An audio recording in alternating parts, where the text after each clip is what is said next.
Sir, you're charged with especially aggravated kidnapping. You're also charged with aggravated assault, and you're charged with theft of a firearm worth less than $2,500. You're talking about stuff that is not relevant. You will bring the jury. Hello and welcome to the Court of Public Opinion. I am the Recovery Addict, and boy, do I have a case for you today.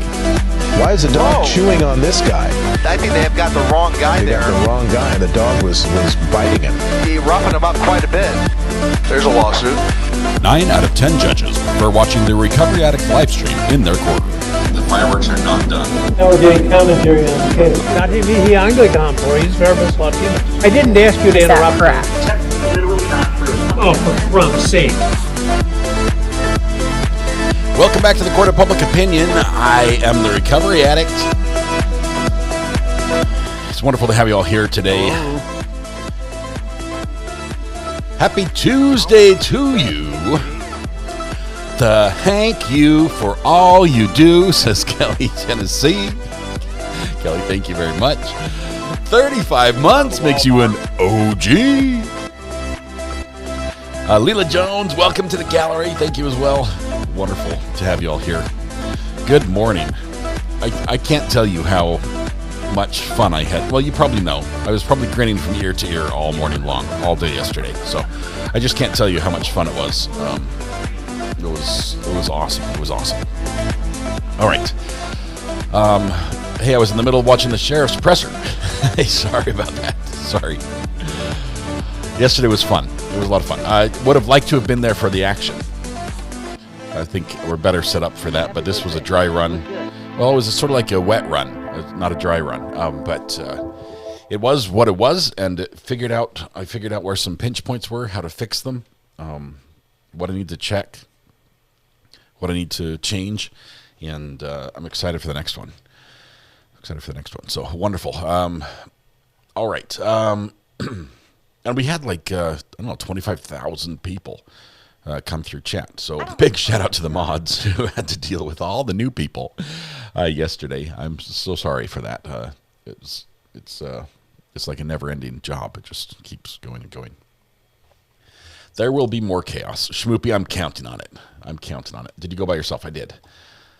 It would have been easier to have a second person there with my brain, if that's all right. Just somebody who thinks like me so that I don't have to try to explain it, because I'm a terrible explainer. I'm really good at starting a sentence and saying the first half and then just trailing off and not completing. Anyway, Frosty Jenks, welcome. 38 months, woot, OG. You are an OG. Shelly Knuckles as well. 23 months makes you an OG as well. Shelly Knuckles, Kelly, thank you very much. I could have used a driver. That would have been nice. Mods are the best. They're wonderful. We've got a couple birthdays to celebrate today, and then we're going to go to court because we have to catch up. So we have to speed watch trial. So starting with, we're about a quarter of the way through yesterday. We're going to be speed watching trial. Thank you for the kind words. I appreciate it, Denisha. Let's see. We have just a handful of birthdays. You sound like my husband when I say that. Thank you, Judge Fleischer. Thanks for weighing in. The charitable lady, member for 14 months. Thank you. Let's see. Thank you, Katerina, for the high five. Appreciate that. Used to that. Hubby starts and stops conversations midway all the time. Yeah. All right. Are we ready for the birthday list? I'm pretty sure it's rather short, but we have a mod on it. That's exciting. It's always fun when it's a mod birthday, even if it's a relatively scarcely seen mod.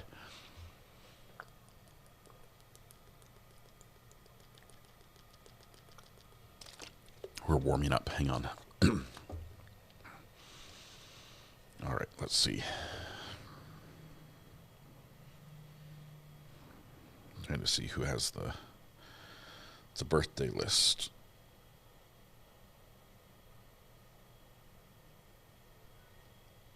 Don't miss the forest for the trees. Okay, I see it here. Hang on.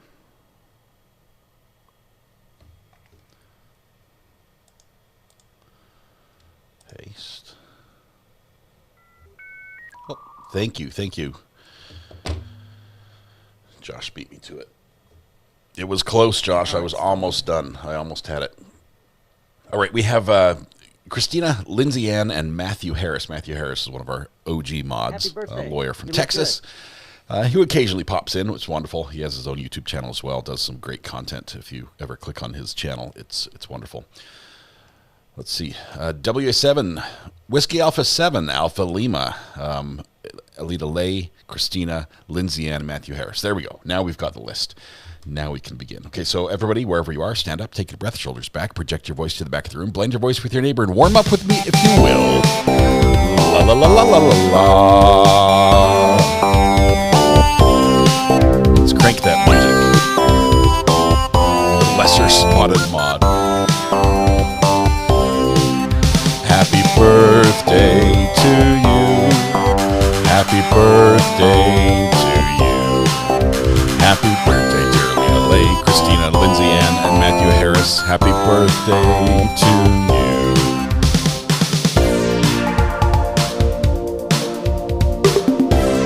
Now it's on screen. There you go. Happy birthday, Alita Lay, Christina, Lindsay Ann, and Matthew Harris. There are many wonderful days, but today is your special day. And I realize there are a million places it could be and a million people you probably could have celebrated with. But you chose to be here with us. The privilege, pleasure, the honor, the joy is ours. Hopefully we can turn that joy right back to you and make your day a little more specialer. Begin by helping yourself to free pancakes at Denny's, IHOP Village, and Waffle House, McDonald's, Tammy Dunlap's House, Andy's Grill, Bob Evans, and Cracker Barrel. There we go. The lesser spotted mod. This sounds like a David Attenborough type. Attenberg? That National Geographic voice guy. Sounds like him. Matthew Harris Law, yes, a sponsor. There we go. Love it. Happy birthday. Happy birthday to all who are celebrating. We're going to be going to court in just a minute as we are picking up where we left off yesterday when I so rudely drove off to go see a jail in my neck of the woods up here, about an hour away.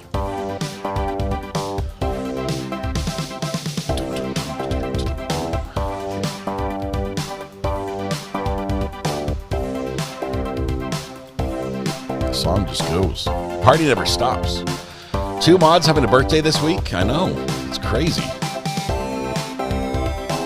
We are going to do it again, probably for something different. I'd like to be there a little earlier. Super spicy afternoon. I'm here for it. I'm here for it. I had spicy maple bourbon pickles for breakfast as a snack, just to warm up.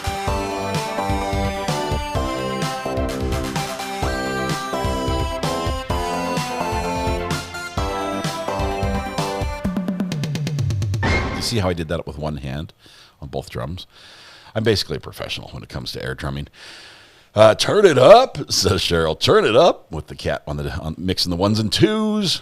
You abandoned us, like red-headed stepkids, says Jelly Beans. Maybe a little bit, but then I came back. Song of the day, I mic'd the sheriff. I didn't know I could do that. Let me just say, I've had occasion in my past to buy police vest gear.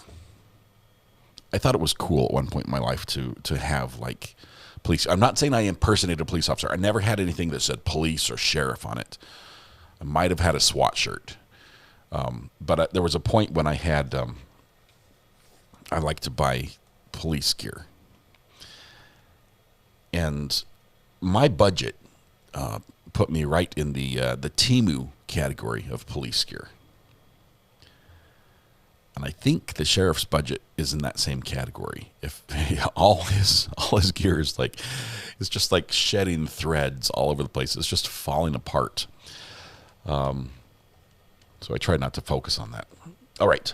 Anyway, we're going to go to court. We have to begin where we left off. That's the best place to do it. We are starting at 1.25 speed. So if you're wondering why people are talking so quickly, it's because they're talking quickly.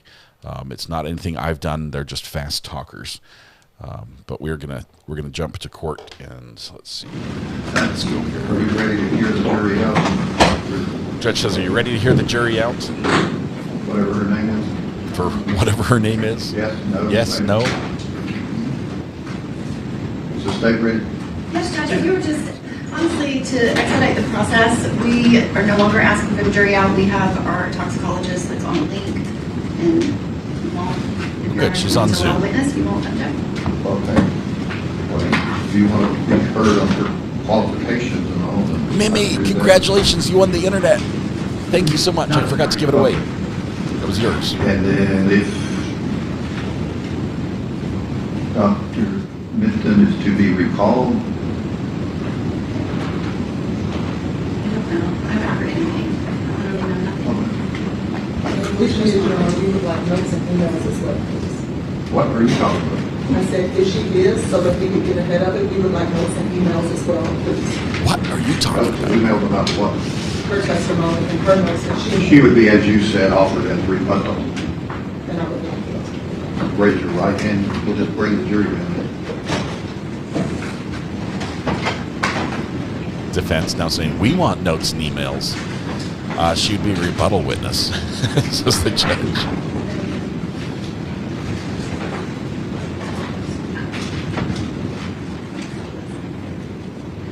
You can skip the rest of the day.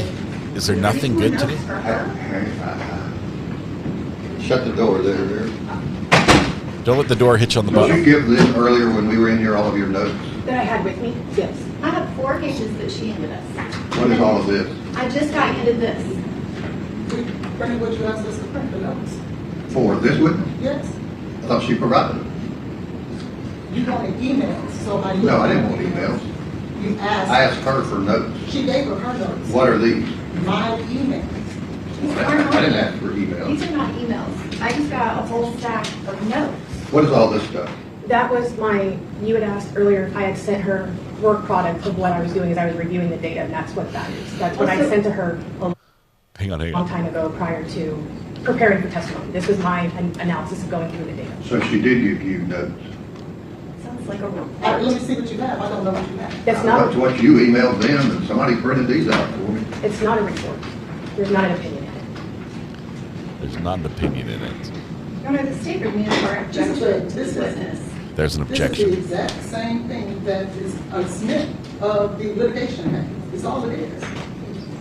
Okay. Can you determine whether most of that is from your witness's litigation package? There's I'll put the objection counter on the screen in just a only, I second. think, the last 3 pages of this. This is And all then what's the other notes. stuff? May I explain to her what she's looking at? Shannon, thank you so much for gifting membership. I'm asking the counsel. Okay. Don't skip. This is really good. I'm here for All it. of this are snippets of the litigation package. Is all of this snippets from the litigation package? All of it is derived from the litigation And package. then What do there you are mean notes derived on from? top of it. It's notes on top of it of what I was From seeing who? from me as I was Why didn't you looking. give us that earlier? I didn't have it, sir. I don't have See, it. this is what hide the balls off. You know, I got a jury back here, yes, I'll direct myself to you, that's thinking I'm an idiot because of this trial, the procedure, the logistics, and they're back there wondering what in the heck we're doing. That's why, you know, the intent of Rule 16 is not hiding. I'm getting the notes in the same manner that they gave Why them to didn't they me give with them? Dr. I'm not worried about how Minton. they gave them to you. I'm dealing with how you gave them to them. Well, Do you think Mr. Brand, Rule 16 doesn't include providing these notes pre-trial? No, he did, and so. No, he didn't. Y'all didn't. I'm asking him, do you think Rule 16 would include, when it says copy photographs, documents, reports, and provide the other side, if you've requested discovery? Did that include this stuff? No, Your Honor, How so? because I think that's probably Jake's material, under 26.2. But they're reports from what you're proposing to be an expert. I don't think that's a report. I think it's her working notes as she's reviewing the material, which could be Jake's material, but it's not a Rule 16 report. See, that's the problem with efficiency, which I hate, inefficiency. I appreciate it. So, do you need additional time now? Yes, I would like for my expert to be able to have this. I just got handed it as she was Can you literally. email that to your expert? It's completely disorganized. Judge, I submit that what she has provided is a report that she provided to the defense, and she just said it was a while ago, and the defense did not provide it. We filed a motion to exclude it and asked Your Honor to exclude any witnesses that had not provided us with a report pre-trial. Okay. They're saying that's not a report. Because there's no finding in it. There's no conclusion. I mean, do you need to have a jury out to determine if it is? If it is a report, is your Honor going to exclude it? Sure. Let's do a jury out. Well, then I would ask the witness, there be a proffer to the court for the court to make a determination. Inspect and copy or photograph books, papers, documents, photographs, tangible objects, or copies or portions thereof, if the item is in the defendant's custody and intended to be introduced as evidence in their case in chief. This is not being introduced in our case in chief. This is your case in That makes chief. no sense. Well, it's not. It's not being introduced for our case in chief. So you want to orally ask her all about it and then just, I'm not doing moving the to same matter introduce. that General Norman did. I'm not dealing with that. I'm dealing with, have you complied with Rule 16? Yes, I have. Man. So you're not going to ask this witness to introduce anything? No, I'm not. So what do you want, General Norman? Well, honestly, I gave somebody my paperwork to go copy it and send it to our expert. I thought you got an email with that in it. I haven't even had a chance to look at it, but what the little I looked at, it looks like she typed up a report to them. Where is that?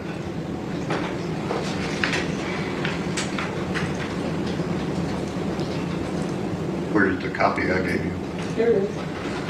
What page in that are you thinking is a report? There's one that has like 7 or 8 pages and then a couple of pages of litigation packet in the back. So I'm not worried about the litigation packet. I'm not either. It's everything that precedes it.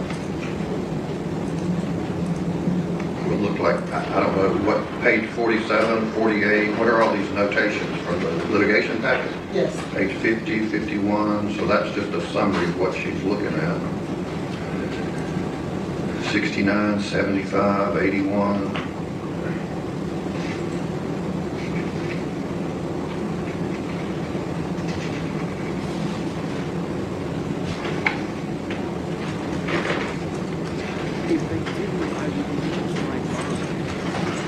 This is nuts. How, Ms. Hall, is this not a report telling you what she's finding in the medical records?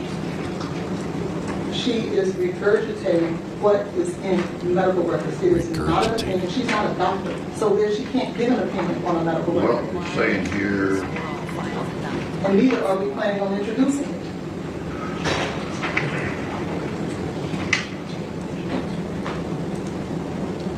This trial is so page noisy. 75, instrument had an error, incorrect vial, not on our case.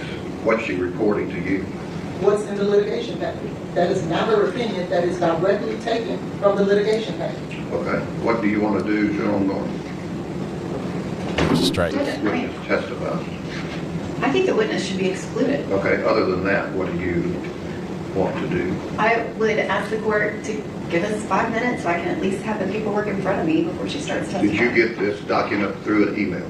I don't know. She handed me documents. She emailed me documents. I'm It asking was an that email all. to the court. I asked Were you all not of it in be on it? printed.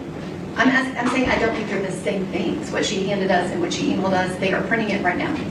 The emails that I sent over are nothing but logistics. I sent them over because they're emails. Sent them to who? To No, Joe. I'm not talking about emails in the past. I'm talking about, did you email this packet to the state? I don't know. Yes, Your Honor, I believe that the packet that you're holding is included in email to the state that Did has you get this several by email? Word documents. I received an email with 7 attachments that say summary of lit package, which sounds like a report. If she is not introducing anything, then our Do you request. want to forward this to your, Yes. can you do that? I have forwarded an email. I'm asking that the printed documents, which don't appear to be exactly the same, be scanned in so we can send that, and that's happening right now. How did I get this if it's not included in an email? I'm saying she handed us documents, and the emails look like there's additional things. Who handed you documents? They did, right when she was walking out. Was this packet sent to the state as an email? Yes. Yes. Do you have that? Yes, Judge, I received it a few Okay, minutes can you ago. forward that to your expert? I did. Okay. All right, so do you need additional time? I would like to have a copy, but I guess. Oh, okay, give that to the state.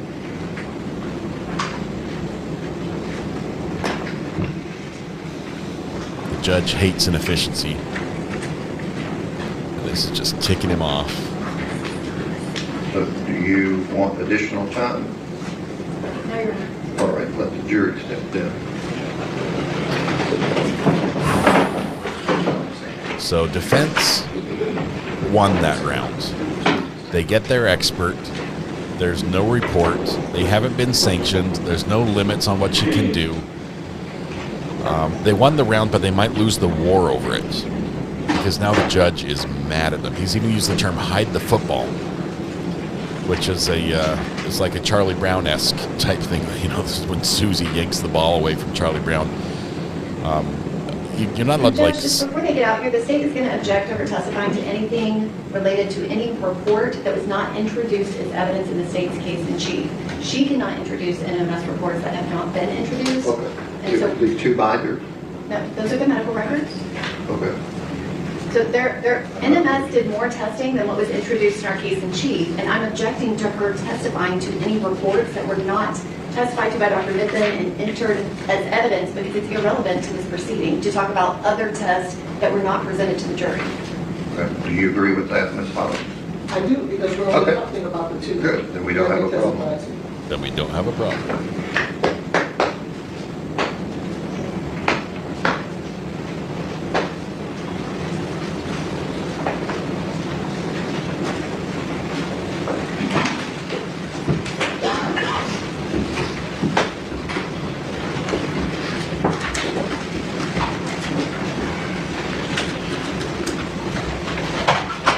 Thank you for your patience, ladies and gentlemen of the jury. And if you'll step up, raise your right hand and be sworn. You swear the testimony you're about to give to the truth and yourself? Yes.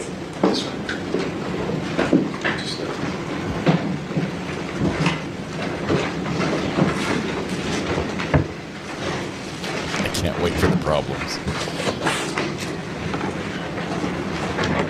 All right. Okay.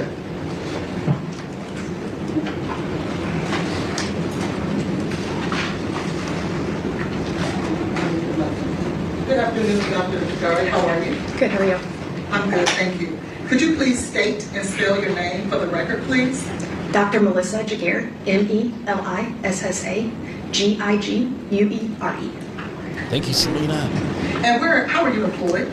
I am currently an independent contractor for forensics, toxicology, and science. And where are you in terms of company that you work for? Who do you work for? I currently work for a company that I own. It's MG Forensic Consulting. And how long have you been a toxicologist? I started doing toxicology in 2014. And where did you go to school? I received my Bachelor of Science at the University of North Texas, and I also received an Industrial Master's from the University of North Texas in Chemistry. An Industrial Master's is different than a regular Master's because I did not have to do a thesis. I had to be working in the field and had to write my paper in regards to what I was finding and doing the lab work in the field. And then in 2023, I graduated from Oklahoma State University with a Doctor of Forensic Sciences with an emphasis in toxicology. It is not a PhD, it's a professional doctorate. The difference between a PhD and my doctorate is I didn't have to write a dissertation. I had to be employed in the laboratory, and all of my papers were based on data that I produced while working in a laboratory. And how long would you say that you worked directly in a toxicology laboratory? Just over 10 years. And have you been peer reviewed with your work? And have you also peer reviewed others in their work? Are you referring to peer reviewed and just releasing my data and someone reviewing my work prior for release? Yes. Yes, I've done both ways. At this time, we would tender Dr. Jagari as an expert in laboratory toxicology. Any questions on that request from the state? All right. Ladies and gentlemen of the jury, would still allowed to give an expert opinion in her field. Like I told you before, you can place such weight on it as you choose. And do you have a curriculum vitae in regards to your training, experience, and education? Yes, I do. At this time, Your Honor, I would tender Dr. Jagari's CV. All right. You want her to see it? No, but just tender. Okay, just give it to the clerk for 15 minutes. Dr. Jagari, have you had the opportunity to work in labs that are accredited by the ANAB? Yes, I have. I did my full 10 years working with an ISO ANAB accredited laboratory. And what exactly is ANAB? So ISO 17025 is it's an international standard that people who do qualitative, quantitative results have to follow this standard. It is, if you look up pharmaceutical companies, petroleum companies, they follow it as well. So then you have ANAB, which is a subsidiary more for forensics that you have to follow. And so it gives a little more guidelines to be more for science versus petroleum or some other company that could have ISO. But then it goes a little further, it goes into ASV, which is an American Standards Board, and they produce guidelines and standards specifically for forensic toxicology. So you have a blanket overview and then you kind of narrow down into a funnel from there. And can you tell us some of the things that are required in order to be accredited, such as chain of custody, such as keeping things stored at proper temperatures and things of that nature? Sure. So the accreditation is very, the ANAB standard itself is very bottom line. It's very minimum, and it says you have to maintain a chain of custody. You have to monitor your refrigerators, and it should be kept between this temperature to this temperature. But you get those more finite details in the American Standards Board standards, those ASB standards. ANAB is more of a general, it's you have to do this, but you should try and go better. It's the bottom line of what it is. And so you have to maintain chain of custody, you have to document all kinds of everything in a forensic laboratory. You have to, the bench notes that as you're working through a case and you take a bench note, you write down it's oily or it smelled funny or whatever, that has to be maintained with the case file as well. It also goes through guidelines about who's allowed to work on it based on credentials. It goes through who has access to certain areas. It restricts that. It doesn't restrict it, let me clarify that. It dictates how you should document who has access. It's more of a documentation aspect from ANAB versus the recipe on how to do things. And why is that important?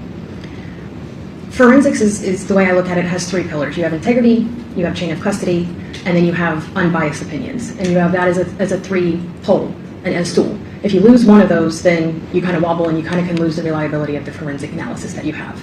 And so those guidelines between ASB, ANAB, and ISO all help to make sure that that stool is good and stable and it can be reliable and accurate at the end of the day.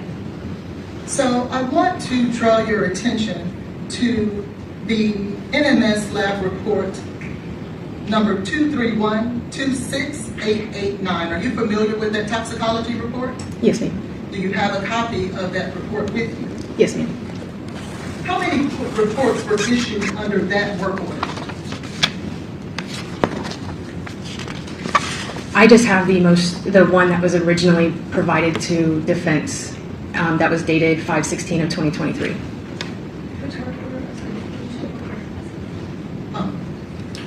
Oh, it says. And have you recently been made aware that there was a new report issued? Sorry. 26 in regards to litigation packet 231-26889.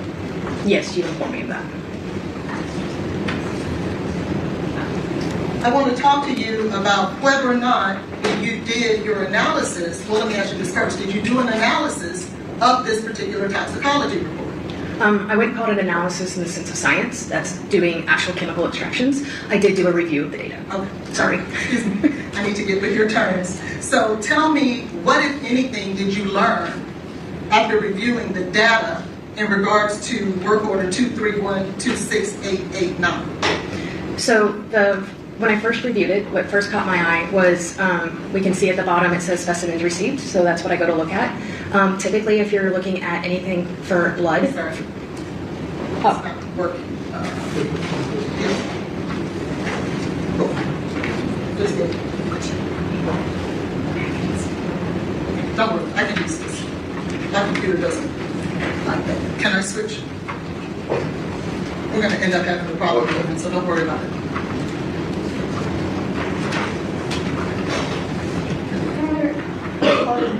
My witness is not in the feed. It keeps hanging up and she's not able to view what's happening. Zoom's not working now. Oh, yeah. We're going to end up having problems here.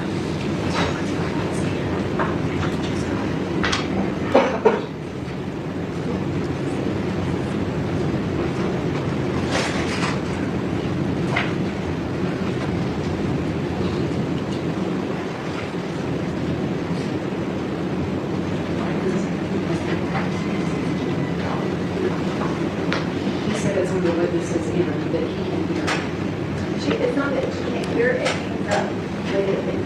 just lags and freezes up, so it's not just hearing, it's freezing. That is her internet and her buffering. Do you want to go out and call her and see where she Her might be? internet or issue. Oh, relocate? no. Amber, we're trying, this court's really noisy today. I'm doing what I can to try to fix it.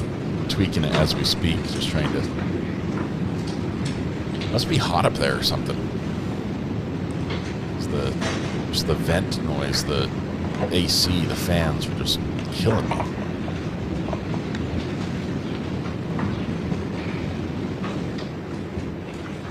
Turn the fans off for a little bit. But thank you, Amber. Appreciate your support.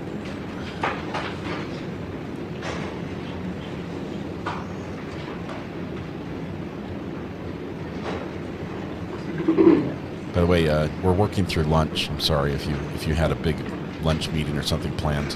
You're going to have to cancel it. We're going to work through lunch today. Trying to get caught up.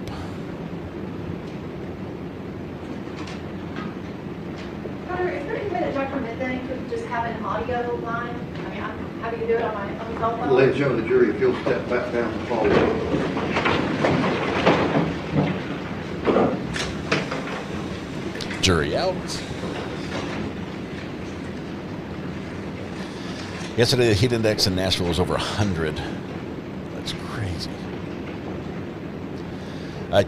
J4D 7S8. Yes, we're catching up yesterday. Yesterday, we watched the beginning of... I don't know of any way to do a Zoom link and do additionally what we're talking about doing in this trial. Is she somewhere that she could relocate or get better internet service? She said she tried it on Wi-Fi and also her cell phone. She was in the car driving and drove to a location so that she could do this. She said if she could just be on a phone line so she could hear what is said, that would be sufficient. Just watch it on YouTube.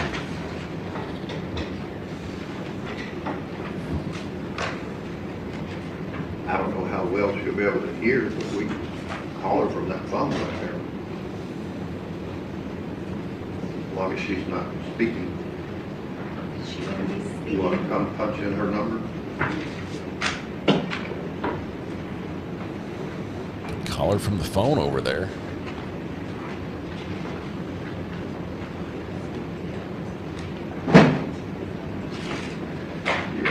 Hit speaker.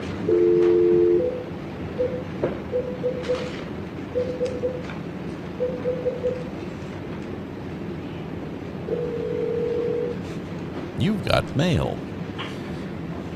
Toxicology, this is Carrie. Dr. Midday, this is Tina Norman. Can you hear me? I can, yes. So I have you on the phone. We have you on speaker in the court. Could you please be really quiet?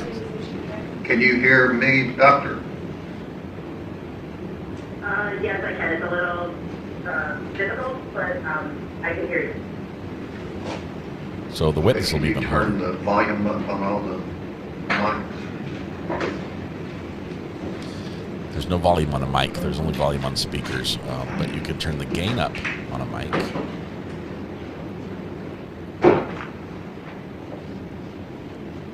All right, can you state your name, please, ma'am, for the record? Melissa Jagir. You'll have to speak up into that mic. Melissa Jagir. Can you hear that? Yes, that's much better. Thank you. All right, bring the jury back then. Bring the jury. We figured it out. The judge and his efficiency has solved the problem. If they couldn't hear the report number, can we just let her know that we're talking about 2312688? 231 2688. 26889. Okay. All right, jury's coming back in.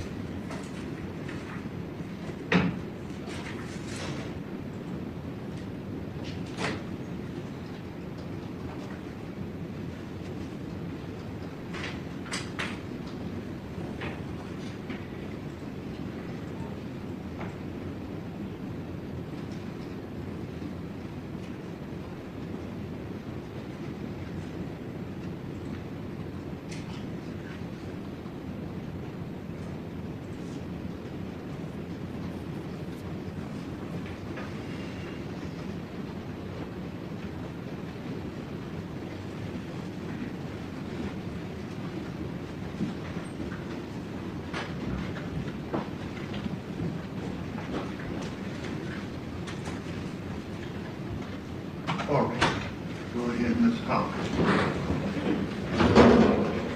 Dr. Jagari, we were talking about litigation packet 231, toxicology order 231-26889 from NMS. Can you tell the jury what sample of specimen is this referring to? You'll have to speak into the mic. It's referring to the clear plastic top tube with 1.75 mils that was collected on 2/25/23 at 22:31 or 10:31 p.m. labeled hospital blood. And it also includes a clear top plastic tube, 8 grams, collected on 3/7/2023 at 13:34 or 1:34 of liver tissue. Now, we see there on this report that number 1 is a clear plastic tube, which is self-explanatory. But could you tell the jury what is ID 003, homogeneous container? So as you heard from Dr. Methune, that's where you take it and you blend it essentially and make it so you can, in analytical chemistry, you have a thing, it's called an Eppendorf pipette, and you have to draw up a specific certain amount for the test to be accurate and based on validation. And so you have to make it to where you're able to draw a liquid into this little tip to be able to start the extraction. So the laboratory took, I don't know how much, usually it's documented, but you take a portion of that, you weigh it on an analytical balance, and then you mix it, in my experience, we've mixed it with water, and we put it through a blender, better way to think of it, and you hit go and it blends up the tissue to make it to where it is more pipettable for the equipment. And we see that on item 2 and 3, it notates liver tissue. Do you know whose liver that this report is referring to? I do not, because the labeled as number is the same. So I would think that I interpreted this when I was first reviewing that the liver was from the same person with the hospital blood. And whose hospital blood does that belong to? Based on the review of the medical record, that it was tied to a jade binning. Have you since learned who the liver tissue belongs to? Yes, it was discussed that it was belonging to the fetus of Ms. Binning. Have you, well, in preparation for litigation, is there something that NMS will provide to attorneys if the attorney requests that? It's called the NMS litigation packet. You've heard about talking about litigation packets. The answer would be either yes or no. Did you get that? Yes. And can you tell the jury exactly what a litigation packet is? Sure. So a litigation packet is a copy of the report, followed by a copy of their receiving data, where they start their chain of custody. It also includes the summary of who would have touched the sample along the way. It also includes the, if there's a disposal, there's a communication log, anytime that there's a communication regarding to that particular case. Sometimes there's also emails that are included in it that are not in the communication log, just within their own departments. Also included in that are all the testing that was completed for that case. So in this case, I believe it was around 1,900 pages to review. You have every test that was ran on it. You have all of their standards, which are the calibrators, which allow you to put a quantitation number to something. It also includes the quality controls, and it includes this case specifics data.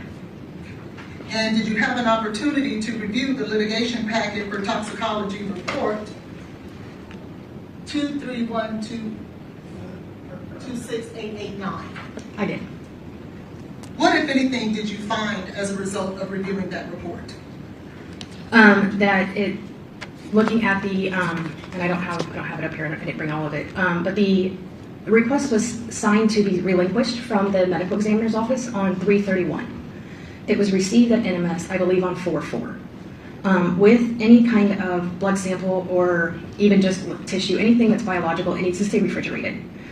For multiple reasons. It helps to slow down any kind of growth or breakdowns, preferably to be frozen, but it helps to reduce that. And then looking at when it left the medical examiner's office, I presume it arrived with the body. Part of my past experience is I did medical examiner work, and we would get antemortem tubes with our postmortem samples to look at and compare.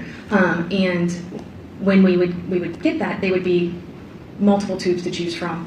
And so I don't know if there were multiple tubes in this case, and this is the one that they chose. But it was collected on 2/25, and it doesn't, and as far as I can tell, arrived to the medical examiner until 3/7. So I don't know how it was stored, who had access to the sample, It was collected for medical purposes, so I don't know what was done at the hospital for testing, opening, who had access to it there, how much blood was removed, did they spin it down at all, anything that could have happened to that tube prior to it arriving at the medical examiner's office. So thank you. So are you stating that you found that there was an issue with the chain of custody with this particular sample? Yes.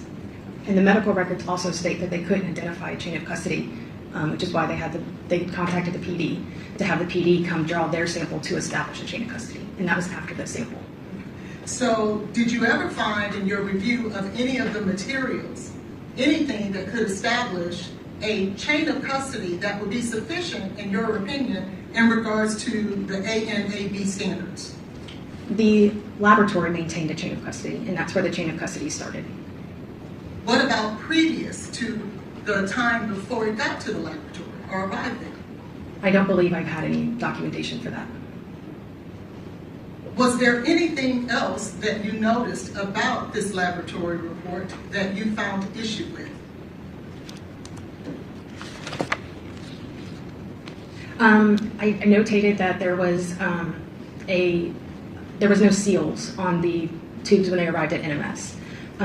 There was no evidence tape over it. There was nothing to seal it. Not saying it was open and spilling everywhere. I'm not saying that. The sample would have been closed because there was notation of no spillage.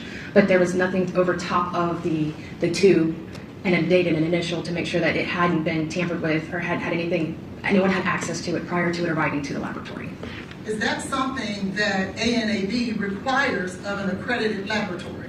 No, it doesn't require it to be that. It's just required that they document how it was received. What do you find is best practice when you're dealing with these types of forensic toxicology tests, especially in criminal cases? In my experience, we've received our samples for forensic toxicology to be sealed, dated, and initialed by whoever collected it for the integrity of the sample. And was that done here? It was not.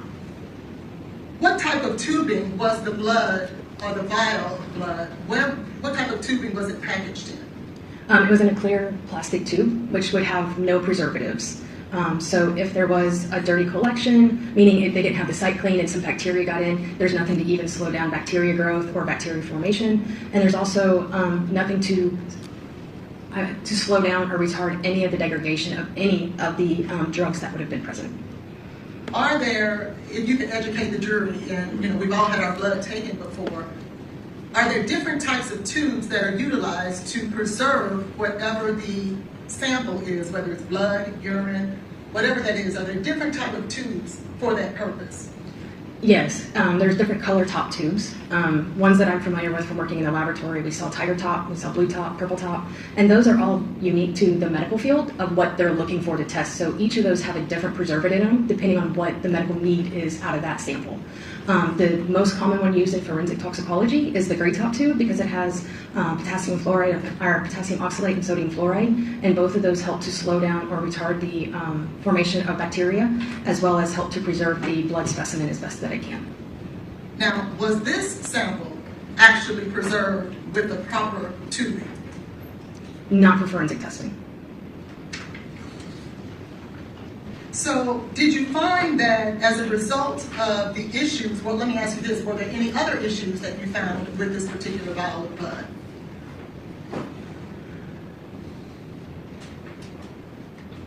I think that those are the main ones that I found.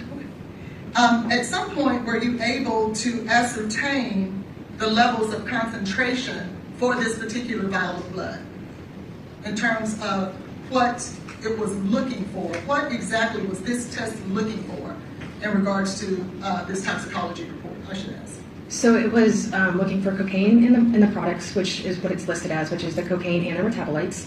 And the blood was also looking for designer opioids, which are going to be looking for your more typical illicit fentanyls and illicit opioids. This did not look for the actual drug of fentanyl.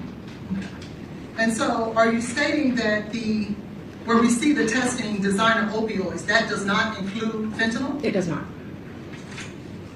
Did you see anywhere in this particular report where it was asking for a fentanyl test? I do not, and they also didn't order a general screen that you typically see with forensics postmortem that we saw in the liver, which is a very broad, looks for multiple substances, and I believe there was a note in there that it was a direct reflex for cocaine and the designer opioids because they were nervous about the volume of blood that they had left for testing. So they directed the sample instead of taking out of the normal flow of how a sample would have been received and processed. And were there results as a result of the testing for this particular report? Did it yield any results? It did. And what results did it yield? We have benzoyl, which is the first major metabolite out of cocaine, and cocaine, which is the parent drug, and then ergonine methyl ester, which is a secondary metabolite out of the parent cocaine. Was there anything else of consequence that resulted out of this blood as a result of the testing that was performed? So the things that are reported are things that are above their, what they call the LOD, the lower limit of detection, or the LOQ, which is the lower limit of quantitation. I'm not sure, it was not provided their SOP or their validations for these methods, so I don't know if those are one and the same. Some laboratories, their LOD and LOQ are the same.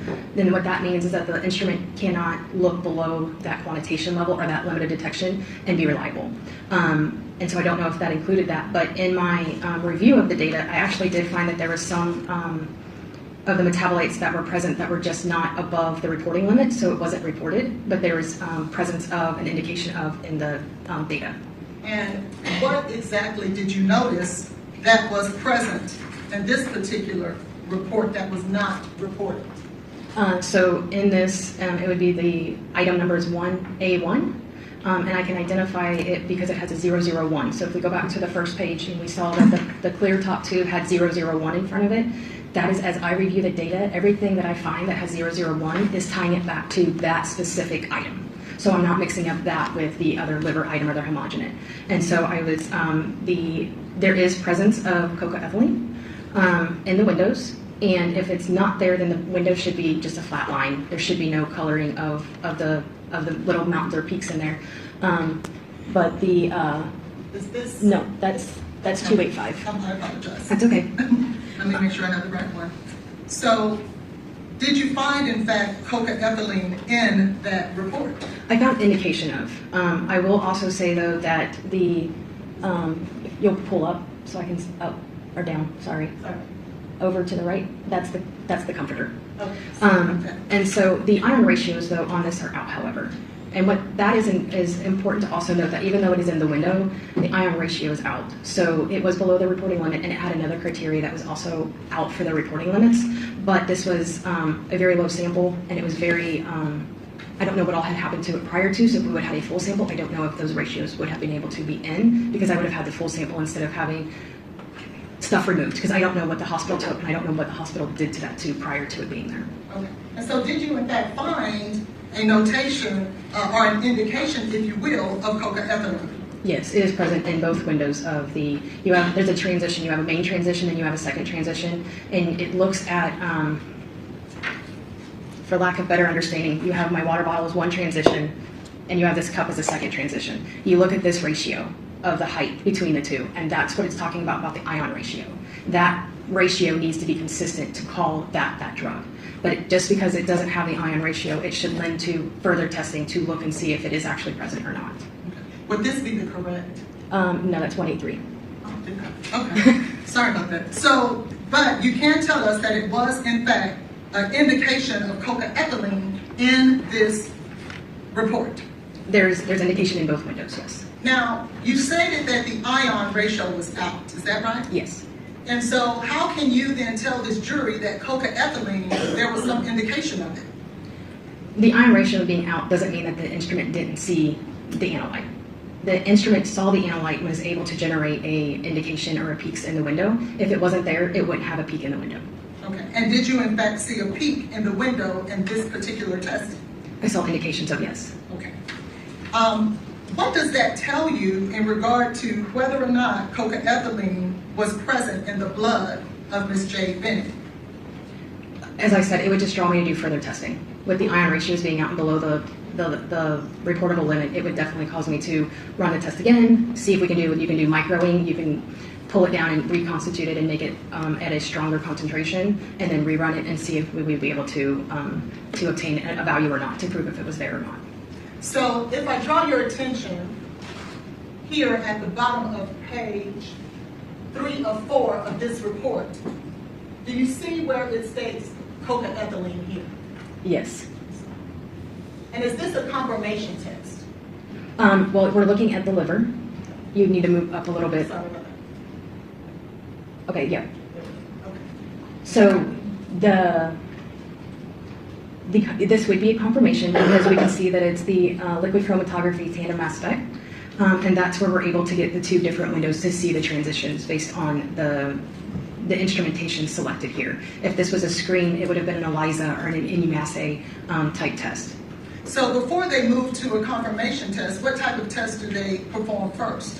Typically, you would do a screening test, but in this case, I believe it went straight to confirmation. So they skipped the screening test and went straight to this test to look for the drugs. Thank you. Are you familiar with cocaethylene or the metabolite cocaethylene? Yes. What is that? It's a metabolite that is made only in the presence of ethyl alcohol and cocaine at the same time, and it's made in the liver. And is there any other way, to your knowledge, that cocaethylene can be formed in anyone's blood or urine or any matrix that you know of? No, and that's what makes it unique about cocaethylene, is the only way it is produced is with mixing cocaine and ethyl alcohol, or what we would call alcohol in our normal language, and it has to be at the liver at the same time. And there was indication that here. Yes. Did you find that there were indications, and just so that we're clear, at what time was the the blood sample taken for Toxicology report number 231-26889? 2:25:23, 22:31 military time, or 10:31 p.m. And did you have an opportunity to review the medical records in this case? I did. And did you find in the medical records in this case an actual urine drug screen that matched the date and time in this toxicology report? A urine drug screen? Yes, well, urine was taken from Ms. Benning. Did you find that in the medical records? Yes, I saw urine was taken. I don't have it in front of me. I don't know the time, but I know it was taken on 2:25. Did you find that it was consistent with what you saw here? This was a blood. In terms of this report? So this was a blood sample. So I'm sorry, not urine, blood, yes. So I did see in the medical records that there was blood taken. There were several orders of blood being ordered at the 22:31 in the ER medical records. Yes, that's my apologies for saying that. Now let's go now. You were talking earlier that I had showed you the comforter. Do you remember that? Yes, ma'am. And that would be Toxicology Report 231-29285. Do you remember that? Yes, ma'am. I want to show She you now remembers everything. what would be considered the data from that report. Would that be consistent with that? Yes, this is a summary page of the cocaethylene. And the comforter in this case, would that be the comforter that was recovered from Ms. Jade Benning's home? According to the documentation provided in the literature packet, yes. And did you learn that on that comforter that Ms. Benning had vomited on that comforter, according to what was told in the facts of this case? Yes. And as a result of that, did NMS perform testing on that vomit? Yes. And is this a result of the testing that was performed on that vomit? It's one of them. And did they find in that vomit cocaethylene or an indication thereof? So yes, if I can, just to help the jury to see what you're looking at besides just a bunch of numbers. Sorry, switch the other way. Sorry. Yes. Okay. If you look at line item number 43 and 44, and what I'm looking at to identify this is the 007 number. And if you would show the cover page so that the jury can see where that number comes from. You can go ahead. Okay. So they extracted at the same time controls. So the low control is labeled 003. The case blank, so that would have been based on documentation. It was taken from an area completely away from where the vomit stain was, but of the same material in which they were extracting for this case to look at the vomit, and that was listed as 004. And then you have a high control, and that's listed as 005. And then they have a lab blank. So they took another piece of fabric or something from a case unrelated completely to this case and extracted it in the same manner. And that was listed as 006. And then 007 is the case sample. So that would be where the vomit would be taken from the stain of where the vomit is to believed. And so that is how I then correlate looking at the data where we see the 007 1G1. The 1G1, all that is showing is the extraction vial that had been labeled so they can go back to their reports and such. And then the 1+99 is the 100 times dilution. And then the one below it, the 1+9, is the times 10 dilution from the original extracted liquid that they pulled off of a material. And then if you look under where it says nanograms per mil, where you see the 2.8, 2.6, we see that there's actually some values there. And if we scroll all the way to the far right, this one actually has the ion ratios in. And if we at the top, it'll say ion ratios out, yes means that they're out, and then if it says no, it means that they're in. So you see that there? Yeah, so if we down a little bit, up. And then we want to look at the 1.9. Let me scroll. Yes, there we go. You can just see all the no's on the side. Okay. So And you said the 1.9? The 1+9, so vial item 43, go up a little bit. Up. So the 05 is showing you that high calibrator. So they ran a calibrator at the same time as they ran the case sample to make sure that their calibrator is still reporting and responding the way they intended it to respond when they did the original extraction at the very beginning. So that's just the checks and balance for them. Okay. And so is the ion ratio that we talked about before, is that present in this particular test? Yes. Okay. And what does that tell you that is different than what the other test told you? That this one would have been reported had it been above that LOQ or LOD. This is a reportable value. And this was in fact found in the vomit of Miss Benning on the evening of 2/25/23. It was found on the comforter. Thank you. Was there anything else of value that was found on the comforter from Miss Benning? That was found on the comforter? In the vomit, yes.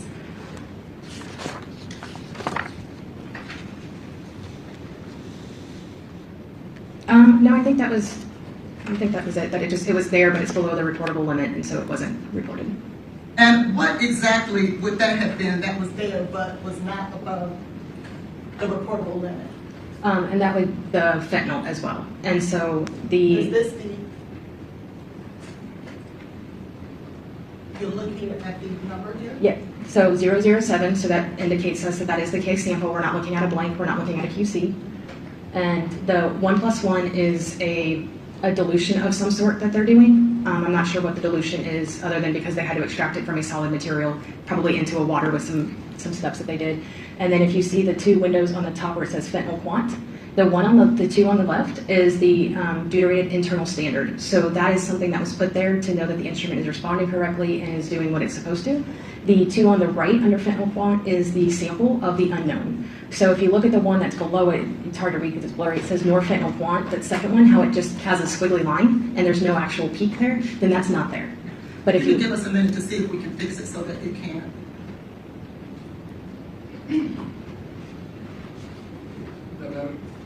Yes. But you just need to see that those peaks are there. That's what the indication is. If it's not there and it's not indicated, then you would have what you look like there at the norfentanyl. You have to have both transitions for it to say that it is an indication that there is something there. Okay. And so did you find that there was an indication of fentanyl in the vomit of Ms. Benning? Yes, and I believe the concentration was very low. Now, speaking of concentration, as a result of the type of testing that was performed on the vomit, are you able to quantify that vomit? No. And why is that? The method that was used was a detective method, so you can't have the validation that needs to go through to do any kind of method extraction and method development for the instrument. It's a two-part, but they kind of go into one. A validation is at least 16 experiments. It looks at precision, it looks at bias, it looks at extraction, recovery, and all of that has to go into how they are able to report at the end of the day based on the reliability and such of the sample. And so if you have a qualitative assay, it is just that. It's present present or it's not. You cannot assert any kind of number to it. And in this particular case, you really can't because the curve failed. Meaning you can't take, a curve is created with known concentrations to make a linear line. I like to kind of help you guys have an idea. If you remember, or have kiddos that have elementary school and you were given an X and Y and you had two of them you had to find and you had to count across on your X and up to the Y or either way to find it. Think of that line as the calibration curve and then the unknown is that X or Y that you're trying to track over to it. So if that curve is not successful and does not pass, then anything on that cannot be reliable. And so then you switch it to qualitative, and qualitative is just there. Quantitative is a number. And so it's just, it's present or it's not. You cannot put any kind of faith into the numbers that are produced from that report. And so are you telling the jury that when it comes to the vomit, there was on Ms. Benning's comforter, that there was in fact an indication of fentanyl, and there was in fact an indication of cocaethylene? Quantitatively, yes. Now, the blood that was taken, as we were discussing previously, in regards to the litigation report 231268889, I asked you whether or not there was a corresponding date and time of blood collection for Ms. Benning. Do you remember that? Yes, ma'am. And that was in fact at the hospital for 225 at 2231. Is that correct? Yes, ma'am. Did you have an opportunity to look in the medical records to determine whether or not Ms. Benning had been given fentanyl at the hospital prior to that time? There is notations in the medical records. It says that it was pulled and then it says it was wasted, and so I'm not clear if it was given or not. Oh, that was the wrong answer and for the that's something defense. for more of a medical professional to discuss, but yes. I just wanted to know whether or not you had the opportunity to review that. I did. Okay. Let's now discuss whether or not, or tell me this, what does it take for you as a toxicologist that works in a laboratory to review records if you were to look over someone's work in order for you to sign your name to it? Can you tell this jury what all that would take? Objection, Your Honor, to the relevance.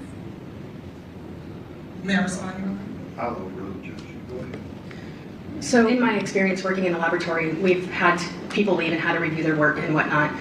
For myself to put my name on a report and take responsibility for that work, I looked specifically at the QCs, I looked at the calibration data or the qualitative data, whatever it is, but I looked at the entire case, and many times I would actually go to the instrument and I would look at the raw data. So there's printed computer data and then there's raw data. Raw data is what is done in the software, that's well above my knowledge, as it comes off the instrument and it computes it into the computer. The reason I specifically would want to go look at that raw data is an analyst can manipulate that data and then it will print, and you don't know in many cases if that data was manipulated or not.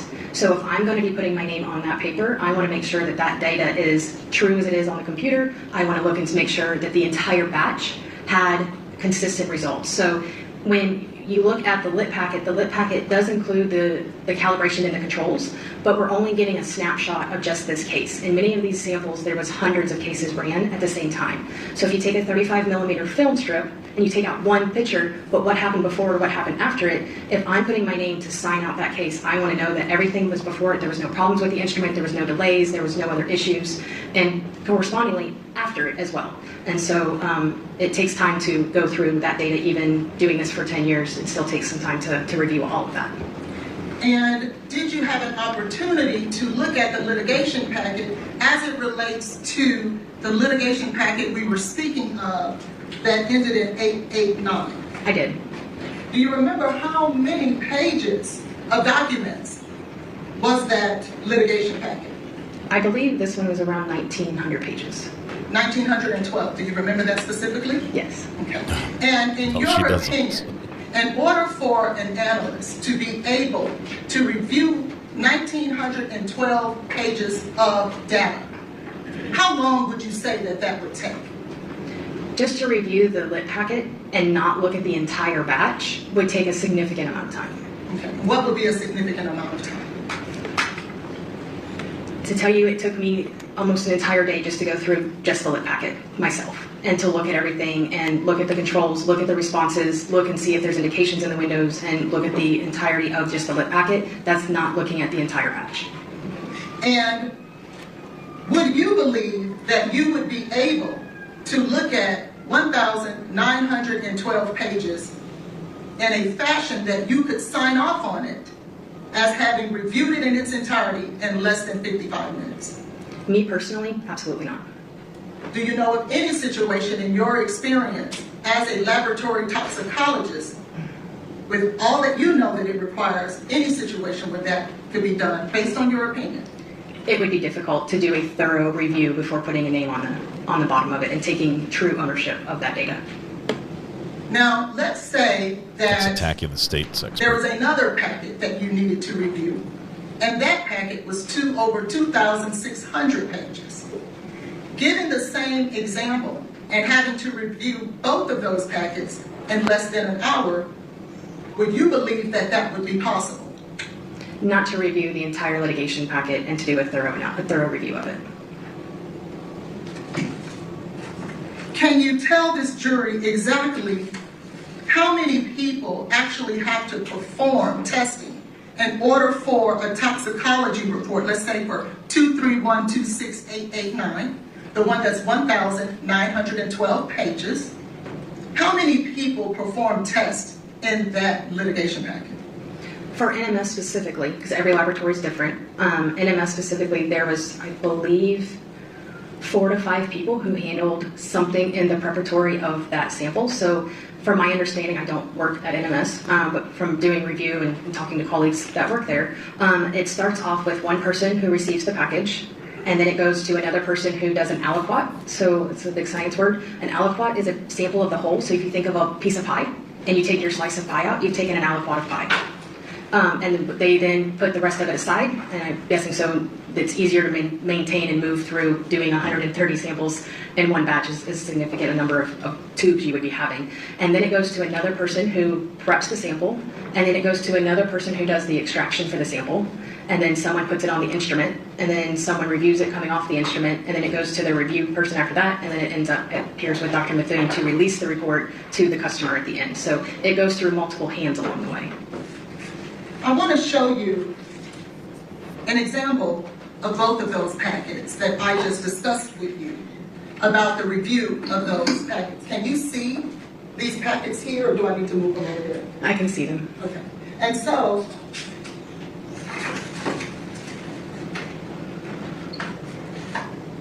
this is the data that is compiled in 2 of those packets. In your professional opinion, Dr. Jagari, can you review adequately everything that you explained? All those individuals who had to run through this testing and perform some of the data that goes along in here. And I'd like to just show the jury and orient them to some of the data that you must review. Objection, Your Honor. This witness cannot authenticate the data, and I object. I'm not asking her to authenticate it. I'm asking that anything be shown to the jury that has not been. Okay, you're just asking to show. I'm just asking a question. You've already asked that question about the volume. Asked and answered. And so, this is just an example of all the data that's compiled in those litigation packages. No, she's testifying. It is. And does a analyst who signs off on this packet to sponsor that all of this information is correct, would they have to review all of this paperwork and data? In my opinion, yes, before they put their name on it. Can you do that in 53 minutes, Dr. Jagari?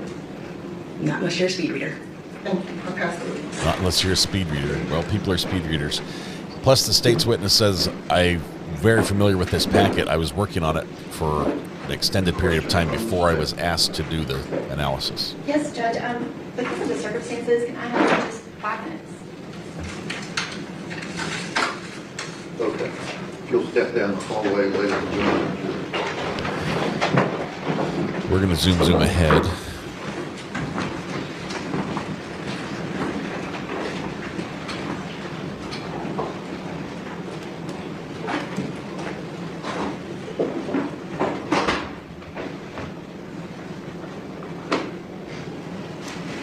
You're wanting General Norman just to speak with Ayden? Yes, Your Honor. Is that going to be the case, or is she going to need to listen to Dr. Mario Bartolome, Dr. Kelly Larkin, and Dr. Lindsay? I believe that Dr. Carney is our expert that would be for the other three. It's just Dr. Mifflin with this person. If I could just have a few minutes to speak to her. Okay, all right, we'll take a 5-minute break. I guess hang her up there, call her on her cell phone. Call her on the cell phone. Okay, we're going to jump to post break.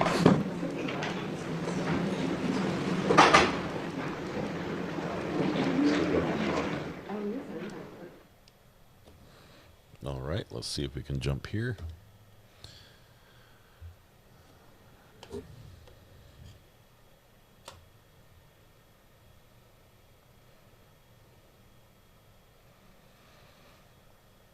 Wait for the audio.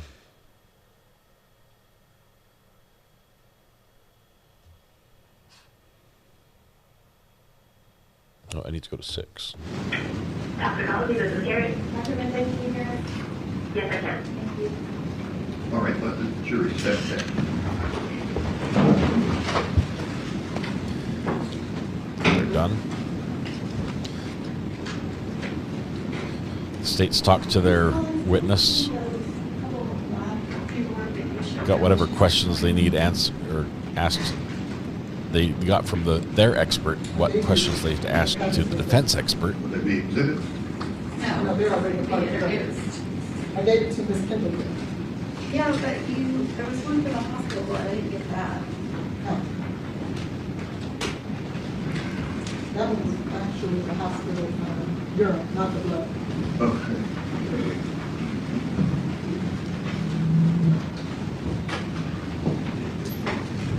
The guy in the middle doesn't do much, just have his hands tied behind his back.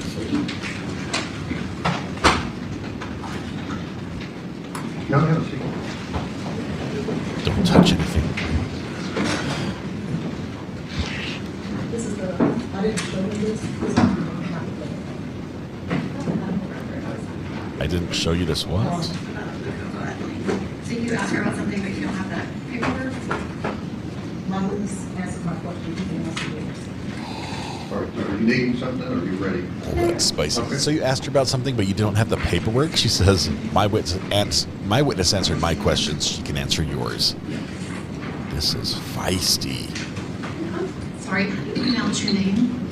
Dr. Gier. Dr. Gier. Okay, Dr. Gier, do you actually do any lab assessments? You do anything? What do you mean by lab assessments? Do you go to other labs and do you perform an assessment of the lab? When I worked at the laboratory, I did the internal auditing of our own laboratory. So yes, I did do assessments. I don't do external assessments. Okay, so you are not trained in assessing and reviewing another laboratory's standards and processes? If you're asking if I am been through the ANAB assessor training, I have not. You have not been through the ANAB assessor training? I have not. But you are here testifying about the processes of NMS labs? I'm testifying to their data, yes. Okay, but you are not trained as an ANAB lab assessor, correct? Correct. Okay, and did you know that Dr. Mifflin is trained as an ANAB lab assessor? No, that's great. So she actually goes to other labs outside of her own lab and she audits them for their standards and accreditation. And she has been trained in that. Did you know that? No, I didn't. Okay. You referenced that you reviewed the first hospital blood and you were talking about some seals.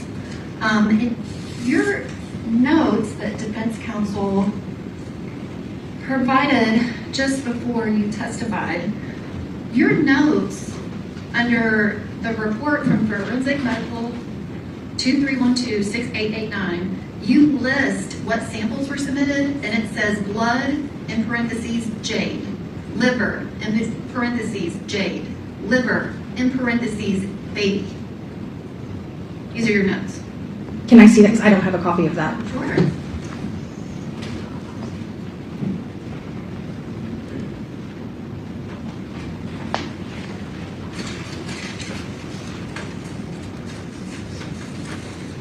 She doesn't have a copy Okay, of and her what own was your notes. question? Your outline of notes, you list blood, in parentheses, jade, liver, in parentheses, jade, liver, in parentheses, baby, correct? Yes. Okay, so those are your notes reviewing these laboratory results, correct? Yes. Thank you.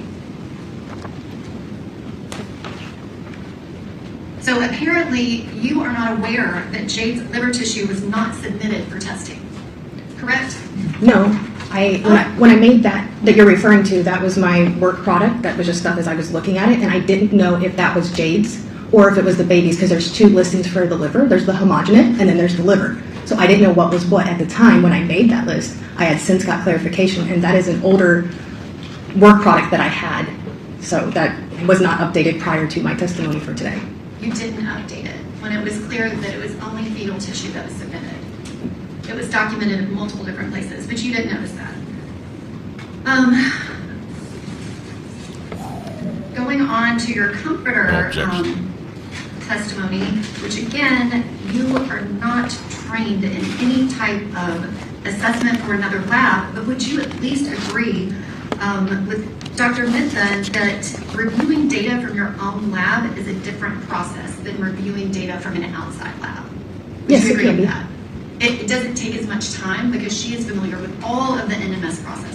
Do you agree with her on that? That could be true, yes. Okay. And Ms. Hollins took all this paperwork and stacked it up. The litigation packet is in no way, shape, or form required or relevant to do a specific case review. Don't you agree? No, it should be. Now, you were doing a case review to assist the defense with litigation. Dr. Mithun was looking at testing of a very specific case. She was doing a case review. You don't agree that those are two completely different things? I think both reviews should be equally the same, because as maybe I am reviewing for the defense, she's reviewing for the prosecution, and it should look at the entire batch and all of the quality controls and all of the standards and all of the paperwork to make sure that there is nothing that was missed within the other people's reviews. Dr. Gear, you are very aware that what Dr. Mithun did was a separate forensic analysis. She wasn't doing it for the state. The state made a request that it be done. It is completely different than what you were doing for defense counsel. We're both reviewing the litigation and reviewing the data to look at the accuracy, the reliability, and the dependability of that data. Were you in the courtroom when Dr. Mithun testified? I was. Okay, and so her explanation for why she did not need to review the litigation packet, you think that's insufficient because you would do it? Her testimony was she only looked at the case data, and she looked at the summary pages. She did not look at the controls, she did not look at the calibration, and she did not look at any of the case blanks that would in that run to assess if there was any carryover issues or any other instrumentation issues. She did look at a very specific part instead of looking at the completeness of the run. So you must have missed the part where she testified that she had been reviewing the data in the casework for all of the reports since at least October of 2025. I'm going to object to argument, Your Honor. Okay, she's asking, do you recall that? I recall her testifying to that, yes. Okay. And you also said that you were not sure what the dilution level is. Which one are you referring to? There were several that had dilutions. On the comforter samples, you're saying you don't know. I don't know the factors in which they did the dilution. So when I worked in a laboratory, if we ran a dilution, we had to document, we took 5 grams to 15 mils of water to make that dilution, and we recorded that math. So anyone who was reviewing our documents could go back and know what factors and what dilutions we were doing and how we came to get to that dilution. All I have on this is a 1+1. I don't know the amount that it started with, and I don't know how much of the liquid solvent would have been added to it to allow for the dilution to take place. Okay, well that is what the dilution level is. If it's 1+1, if it's 1+9, it's 10. If it's 1+99, it's 100. And that is what is listed and documented in all of the NMS values. I don't know the math. You didn't understand how to interpret and do the math of 1+99. No, I understood. Oh, okay, she can ask her question. Go ahead, you were answering. No, I understand that it was not documented on where they derived to get to the 1+99 or to the 1+1. I don't know where she started from to get to that. So in my laboratory, when we would do, in this case, like the liver, we would take 5 grams of the liver plus 15 mils of water to get a 4 times dilution. That math was not provided for the dilution, so I don't know where it originated from. So you're saying you don't know that it was a 10 times dilution and a 100 times dilution, that you couldn't interpret that? That's not what I'm saying.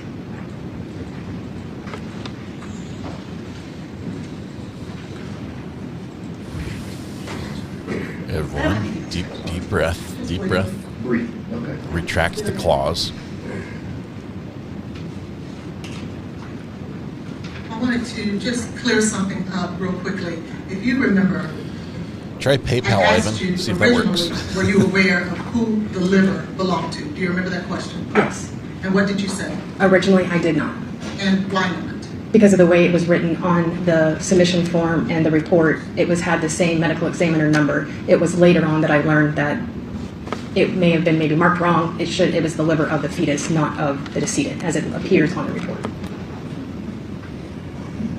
I want to show you.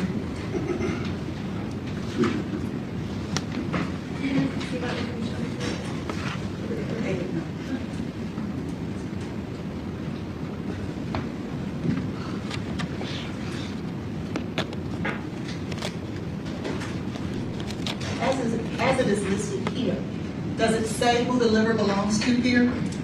It does not. In my previous experience working in a medical examiner office, if they come with the same labeled as number, it's from the same person, versus if it would have been a fetus in the laboratory I was in, it would have been given a daughter number or a separate number so that the testing could be separated. And that is for litigation packet 231268889? Yes, ma'am. And did you see anywhere else where the liver was associated with the fetus of Miss Benny? Only in the autopsy report. And I apologize, my PowerPoint didn't work earlier, so I didn't have my paperwork, but you had asked me to give you this document so that you could assign the numbers to the vomit on the comforter. Do you remember that? Yes, and it was to have the jury understand how I was able to look at the data and relate the data that was produced to the corresponding sample that was ran at the same time.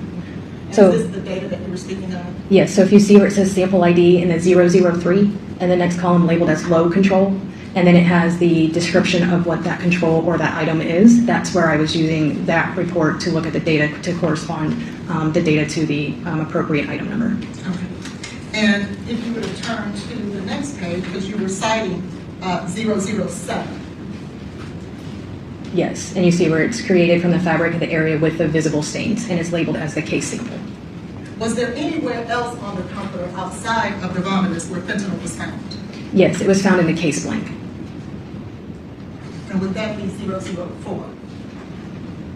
Yes, and again, the case blank is taken from the comforter, separate away from the stain of which they were testing for the case sample to make sure that the material was responding the same way. And should fentanyl have any indication on the case blank? Or what were they expecting in the test for fentanyl to show up on the case blank, if you know? I would think no, because it's called a blank, which means it should be negative for any analyte in which you're looking for. It didn't say blank plus fentanyl, so.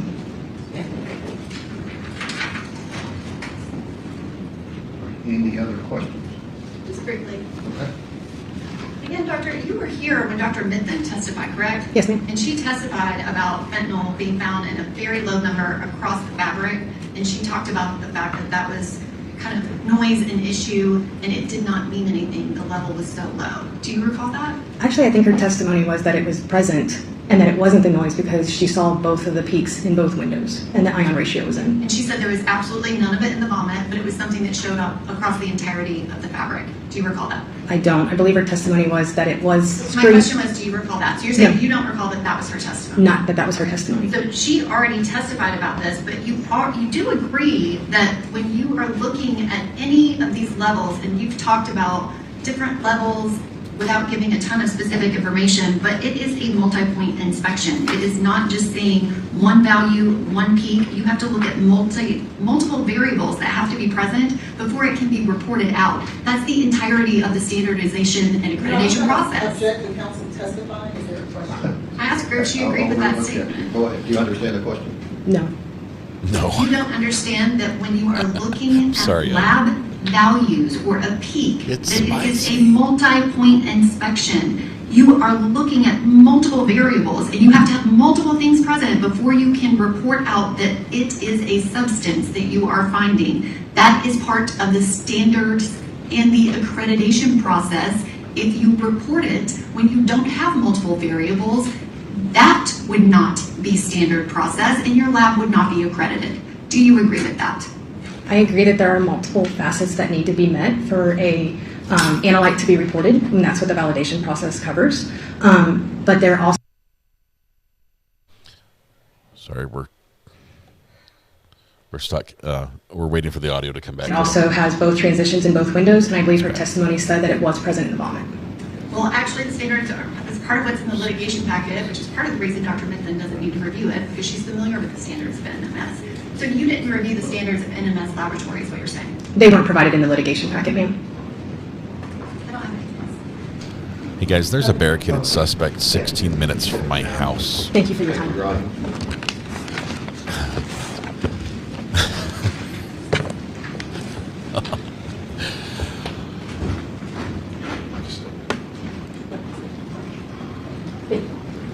Ladies and gentlemen of the jury, we're going to break for lunch. Just remember what I've said about not discussing the case, forming any opinion. Okay, we're going to listen to lunch for just a minute. We'll be back here at 1:50. We need to catch up. Where do I live? Get your go bag. Go, go, go, go, go.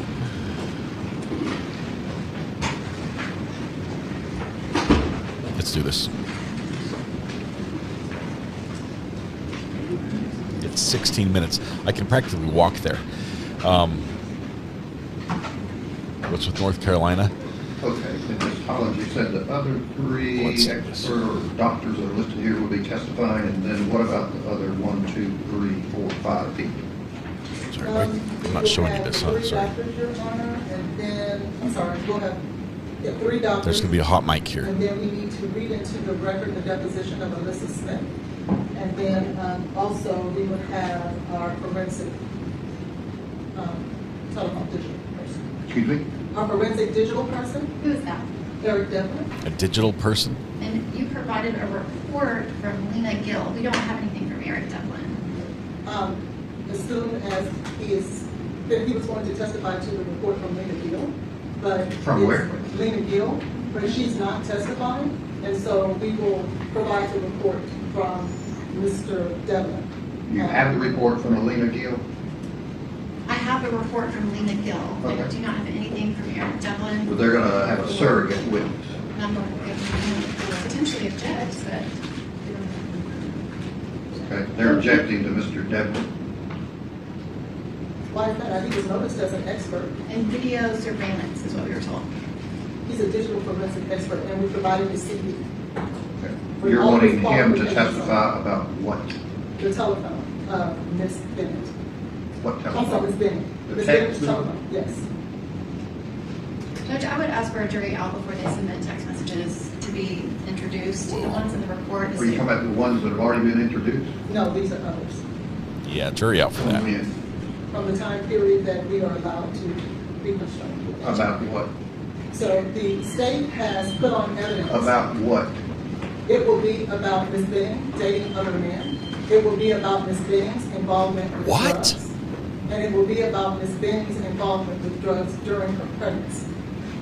Judge, the majority of the report is completely outside of January and February of 2023. They went all the way back to May of 2022 before she had ever even met Okay, Mr. Taylor. so there's an objection about the relevancy, so we'll need to hear We from will Mr. stay, will represent to the court that we will stay within the time period from when Ms. Benning met Mr. Taylor until February 25th. The state has an objection to relevance, and I would ask for a jury out before she is allowed to call a witness, Okay. especially based Have on you got what happened the yesterday. text you're wanting to show Mr. Tedman? Yes. Have you given them to the state? We're adding a few, so based on the state's presentation of evidence and their case in chief, we are adding. So they've got everything but the few you're adding. Exactly. Okay. Just How do like- you define few? I'm not sure, I'll check and see where we are in a few minutes. I mean, 2 or 50? It will probably be more like 30 to 40, I'm sure, because they provided us with 30, and then when we got to trial, it was over 100. Judge, I provided them updates. I'm loading my stuff so the family's loading stuff for me. Okay, you better get them printed out real quickly. So you have the 3 doctors and then Mr. Devlin, is that it? And the deposition of Alyssa Smith. And who is Alyssa Smith? She was the EMT that worked at Vanderbilt when Ms. Benning arrived at the hospital. She And was is the that- one. Okay, I got it. Is that not video? Okay, you said read into the record. I wasn't sure how the court did it, so it doesn't. If you have a recording, we just play it on your, through a thumb drive. And then we also have Dr. Bukalai. Judge, before you write, the other doctors, are there any notes? I thought they provided those in the emails. They only have Larkin. Is that the only person that has notes? So I did, Dr. That's just a simple question. I thought you said you were going to have all of the others provided. I've been in court, so I don't know the update of where they are. All the So people that keep running in and out the door, did they get them? if you give me an opportunity to ask them, I will. Okay, go ahead. I'm not going to wait with this jury here on stuff you hadn't provided. Just won't come in. We're not offering anything into evidence. But they're entitled to Jeep's material. I'm giving it to you. And that's it? That's it. That's all I have. She hasn't sent me anything. She who? Dr. Blaise. Is she here? She is. You know what? There is a article that she sent. Has your staff asked her if she's got notes? Yes, they did. And she doesn't have any? That's what she provided. Those are allegedly notes. Okay. So what do you want me to do? By the way, it's literally the witness. These are not notes. There's a couple scribbles on a piece of paper. Okay. Well, you can do your Carrie Mason moment with her. Thanks, Judge. So they have everything that these individuals are going to say that they notated. Is that accurate? So I don't have their notes. They've given me what they have. Has your staff gotten everything from these additional 3 people that would be considered notes and or reports? As far as I know, I'm not asking you. I'm asking the people that are here being paid to represent Mr. Taylor. Do they have it or not? I explained to you that I gave them what they gave me. And I have to ask Ms. Lewis, because if I'm in questioning witnesses, You were going to ask Ms. Lewis. will you stop her from answering? I'm not asking her. I'm asking you. Do they have everything that these 3 people have in terms of notes? Yes, they do. Thank you. You're right. So Yes, they do? Yes, Okay, they certainly. So if something else comes in, then other than what they've got, you got a problem. Yeah. Well, we have Devlin, of course. Excuse me? We have Devlin, the report, we have that. They don't have to make notes to Get justify. them the text that you're adding, the few 30 that you've added, so we don't have to delay this jury trial anymore. Let's resist.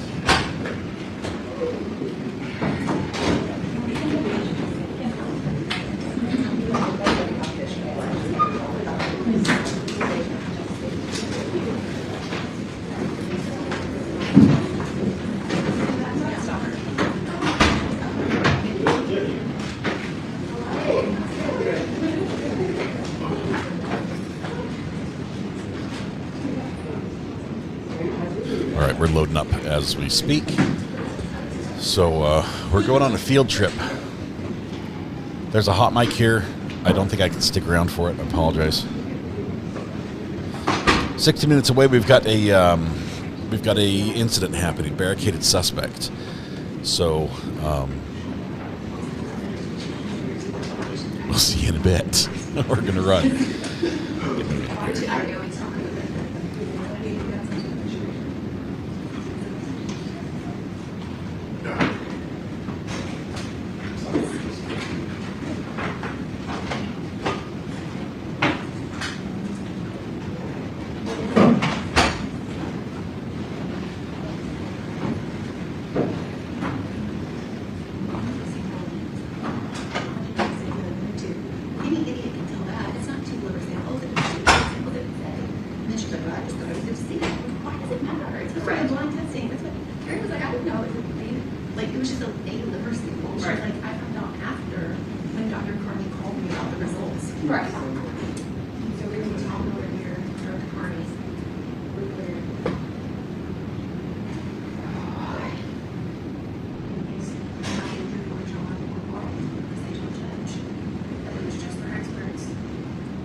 All right, we're wrapping it up.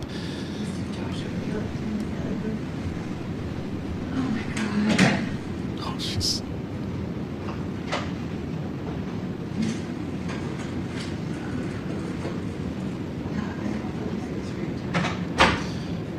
All right. That's all we're going to listen to. That's all we've got. All right, hot mic. Tonight, when you go home, please hug the people you love, smile with someone to make their day just a little bit better, and please stay safe till we go live in just a little bit from a barricaded suspect about 16 minutes from my house. Police have asked the public to stay away. Luckily, I'm not the public. One of the people. All right, we'll see you from there. Pack snacks and water, or just walk back and get it from my house. So it's literally just down the road. It's right there. Like I can almost see it. So I've grab my press pass. Yes. All right. We'll be back. Love it. We'll see you guys in a little bit.